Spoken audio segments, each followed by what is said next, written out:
各位弟兄姐妹，大家平安。我们要来进入雅歌书第7天的共读。昨天我们从雅歌的第6章看到第4首歌的最后一段。第4首歌是来到了婚后，这个女子单相思男子，找不到男子的情境。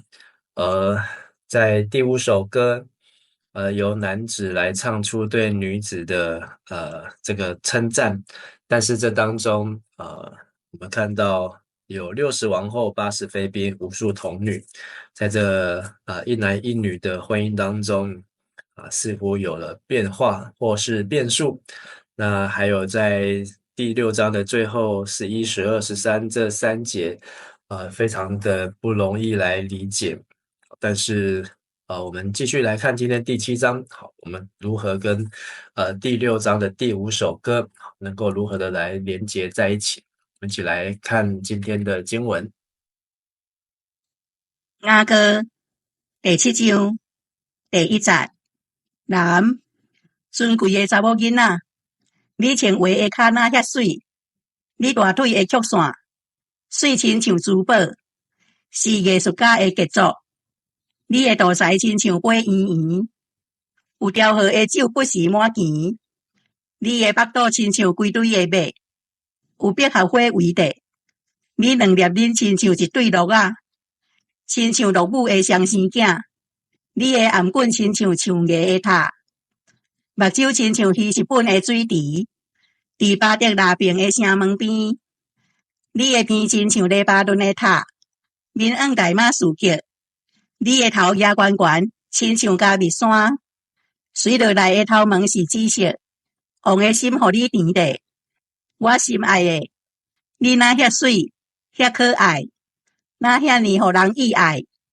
你的身材亲像椰枣树，你的脸亲像规拍的果子。我讲，我要爬起这丛椰枣树挽果子。愿你的脸亲像规拍的葡萄，你的喙亲像苹果遐尼香，你的喙亲像上好的酒。愿迄个酒流入我亲爱的喙，啉了骨喉。第10节，我属我亲爱的，伊所恋慕的是我。我亲爱的啊，来，咱来去野外，来去庄脚歇眠，咱透早起来，来去葡萄园，看葡萄不厌开花仔卖，射流开花仔卖。伫遐我要将爱情献互你，喙前各出香味。伫咱的门边有逐款真好的果子，新的旧的拢有。我亲爱的，这拢是我甲你保存的。今天第7章接续的是第5首的歌。第5首的歌是从6章4节一直到8章4节，是雅歌书6首里面最长的一首。那第二长的是在第1首歌。那第5首歌我们先看这个第7章是接续在第5首歌的后面由男子继续来唱。仪态万千的少女啊，你的穿着凉鞋的脚多么美丽啊！你的大腿的曲线是艺术家的杰作。那和本翻成大腿圆润了，好像美玉。好，那这里讲到大腿圆润呢，好，那和现代中文台语中文和台语都把它翻成曲线哦。好，那这个是站在这个审美的角度来看。好，让我们看第二节。第2节呢，你的肚脐像如圆杯，不缺调和的酒。你的肚子如一堆麦子，周围有百合花。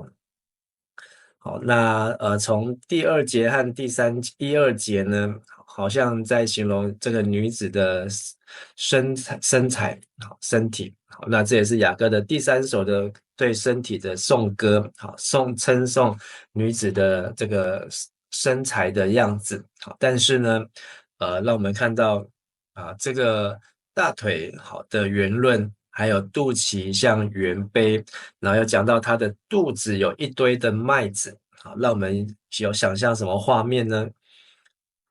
感觉是这个女子呢怀孕了，所以腿变圆润了，肚子变圆了，好，然后肚子有一堆的麦子，好，在这上面的样子啊。好，那我们再继续往下看，你的双乳像一对孪生的小鹿，是母鹿双生的，你的颈项如象羊塔。好，那这也让我们看到像是第四章好一样对称，脖子好，眼睛还有鼻子好，那都用这些的程式来形容啊。好，那呃还有就是这里有第4节说你的眼睛像水池啊。好，所以这个男子呢，在形容这个女孩子呢，除了我读起来是觉得她的身体才发福之外，应该是怀孕，然后她的眼睛像水池，所以看起来这个眼睛是水汪汪，但是这跟前面我们第一次读到的这个眼睛的水汪汪，应该是有不一样的情境哦。好，如果这个真的是婚后好变得这个关系有生变的话，那现在这个眼汪汪，好，跟昨天第6章第5节说求你转眼不要看我一样，好，那这个两人的关系呢，可能这个水汪汪已经是变成泪眼汪汪啊。还有第5节说你的头像挺立的加密山，你的秀发像光泽的缎子，把君王的心都迷住了。所以这个王或是这个丈夫还是非常的称赞这个他的妻子，好，那他的配偶，好，但是问题是到底有没有好变心呢？到底这还是只是属于两个人的爱情呢？还是真的就是所罗门好，他真的是沉恋在女色当中，忘了他幼年所娶的妻呢？好，这也是传道书好最后所说的。第6节，你多么秀美，多么可爱，亲爱的，你多么令人陶醉。你的身材亭亭如棕树，你的双乳像一串串的果子。我要爬上棕树去摘果子，在我眼中，你的双乳像一串串的葡萄。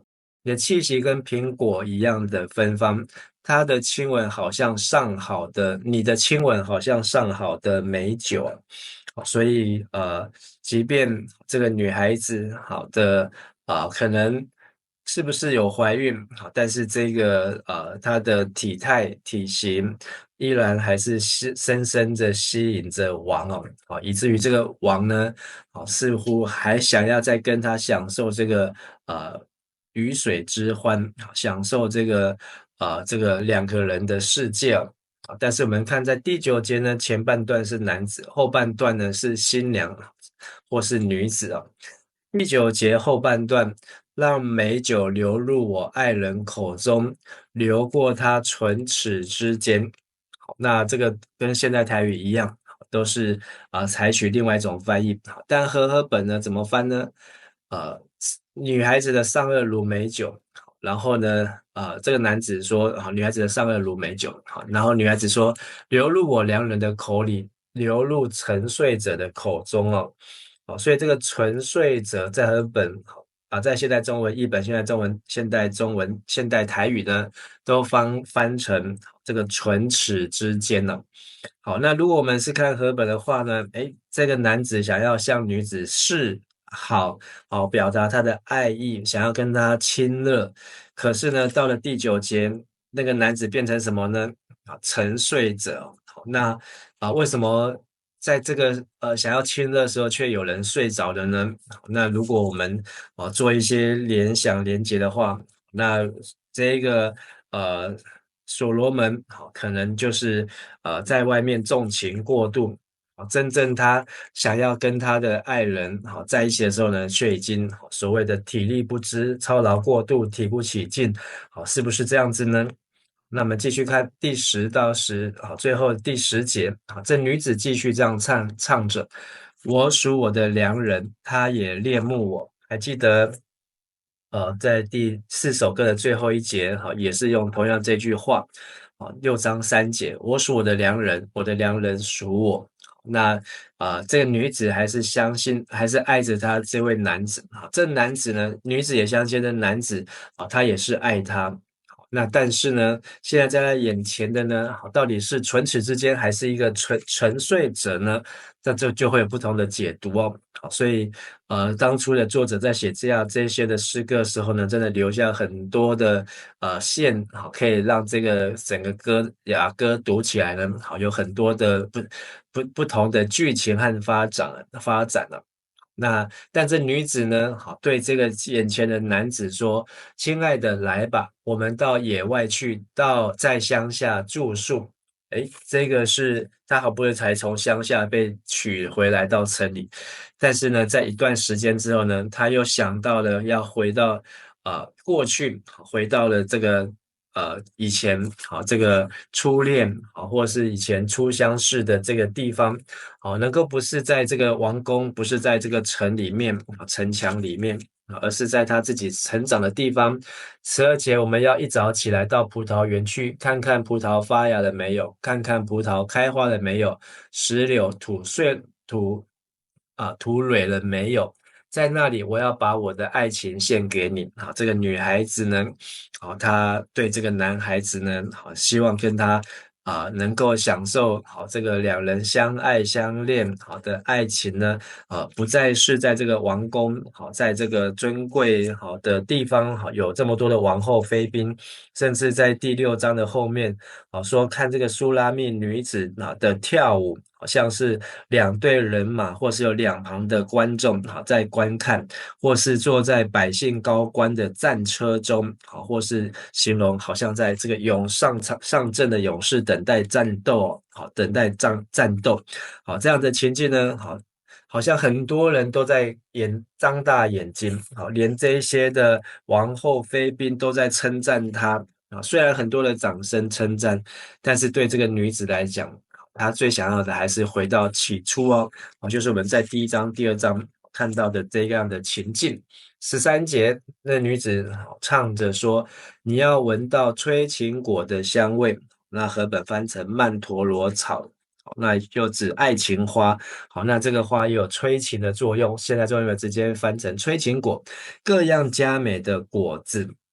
好，那这果子有的翻成风茄啊，好，这个风茄呢，就是也是是一种提升性爱的一种植物，都堆在我们家门口。就是说他们在那边享受两个的关系呢，不会受到搅扰，不会受到打扰，而是能够真正在那边有爱的结晶。亲爱的，无论新的旧的，我都为你珍藏着。好，和我的良人，这都是我为你保存的。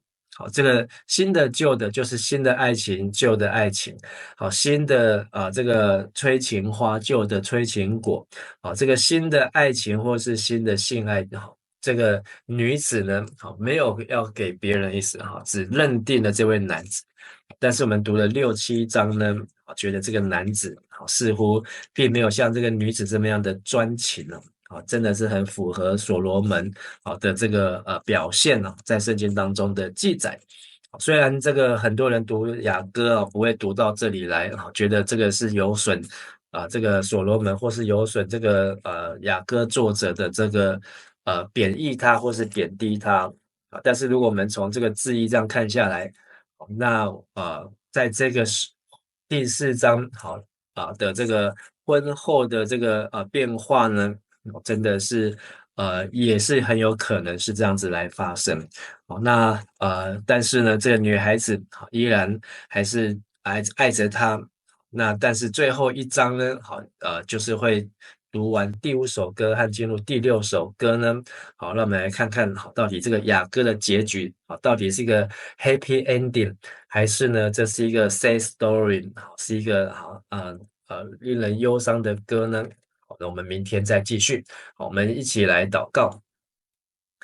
亲爱的阿爸父神，感谢你让我们在今天的雅歌当中，看见这个诗歌当中男子对女子身体的称赞，也看见了将人彼此相爱的时候，是一个身心灵的结合和契合，但也让我们看到，我属我的良人，他也恋慕我，是一个享受在两个人的世界当中，这样的爱，这样子的爱情，是不是不容许有第三者或是外人的来介入，也让我们在每次读雅歌的时候，也求圣灵来帮助我们，让我们借着这些的文字，不是来检讨别人或是观察别人，而是用来让我们自己学习，提升我们自己个人，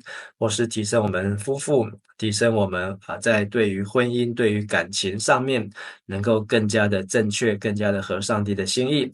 也求圣灵帮助我们，能够读出神你的智慧和真理，还有神你对世人不变的爱，基督对教会不变的爱。